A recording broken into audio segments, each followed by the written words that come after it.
Romans chapter 10 verse 1. Let me help somebody. Brethren, my heart's desire and prayer to God for Israel is that they might be saved. I bear them record that they have a zeal of God, but not according to knowledge. For they being ignorant of God's righteousness, a lot of people, even in our nation and in Africa, they're ignorant of God's righteousness. A lot of people in churches are ignorant of God's righteousness. So they are going about to establish their own righteousness.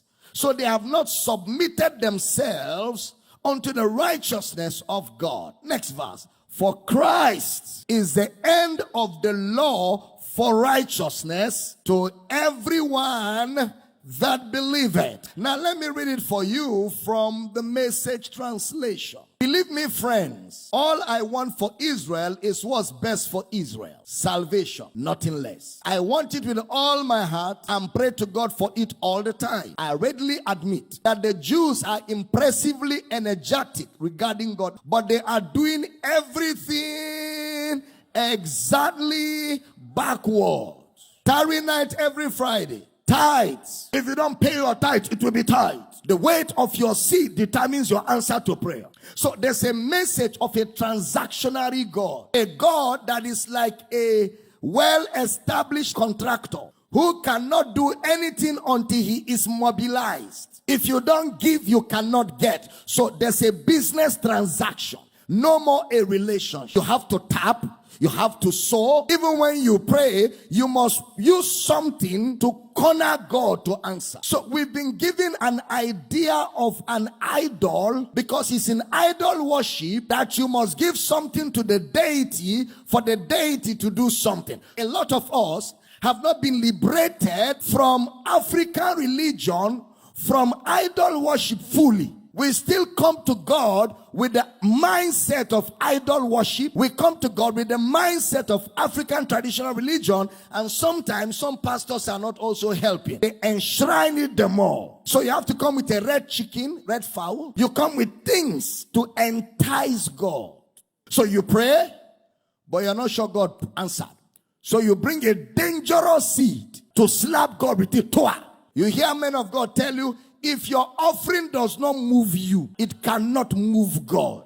So that means there is an amount of money that will move God. Because God is a pauper. He's so poor that money moves him. What an insult. He said, I readily admit that the Jews are impressively energetic regarding God, but they are doing everything exactly backwards. They don't seem to realize that this comprehensive setting things right, that is, salvation is God's business, and a most flourishing business it is. So right across the street, they set up their own salvation shops and noisily hawk their wares. After all these years of refusing to really deal with God on his terms, insisting instead on making their own deals, they have nothing to show for it.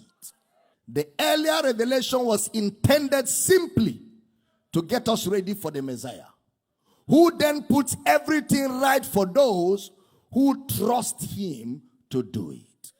No man by his works can be righteous. That's why Paul will say in Philippians chapter 3 verse 9, and be found in him, not having mine own righteousness, which is of the law, but that which is through the faith of Christ, the righteousness which is of God by faith. The Message translation of that verse. I didn't want some petty, inferior brand of righteousness that comes from keeping a list of rules when I could get the robust kind that comes from trusting Christ, God's own righteousness. Oh, glory to God.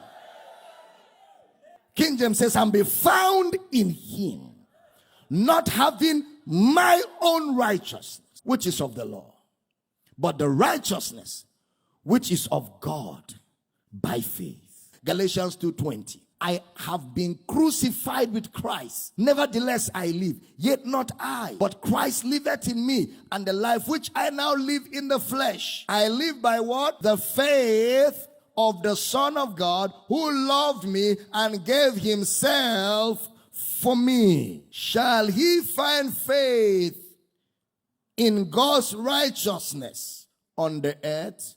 Not faith in what I have to give or faith in what I have to offer, but faith in God's righteousness, or faith in the blood, the sacrificial work of Christ.